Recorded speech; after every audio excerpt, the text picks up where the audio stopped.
ఆంజనేయ స్వామికి వడమాల వేయచ్చు, అప్పాలమాల వేయచ్చు, తమలపాకులతో పూజ చేయొచ్చు, పుష్పాలతో పూజ చేయొచ్చు. ఇంకో మరీ ఇష్టమైంది ఏంటంటే ఆంజనేయ స్వామి వారికి సింధూరం. మీరు సింధూరం ఇలా రాస్తే చాలు స్వామివారు అలా ఇదైపోతుంటారు. సింధూరంతో చేయొచ్చు.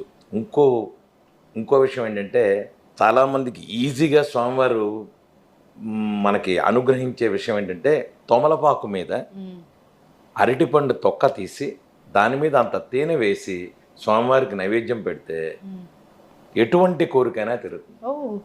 తమలపాకు మీద అరటిపండు పెట్టి ఒకటే అరటిపండు తొక్క తీయండి దాన్ని, అంటే కొంచెం తొక్క, ఒక పక్కన తొక్క తీయండి, దాని మీద తేనె వేయండి, నైవేద్యం పెట్టండి, అది తినేసేయండి, అది ప్రసాదంగా స్వీకరించండి, మీకు ఎటువంటి కోరికైనా తిరుగుతుంది. ఇది ఆంజనేయ స్వామికి చాలా ఇష్టమైంది. సింధూరం, స్వామివారికి సింధూరంతో పూజ చేయండి.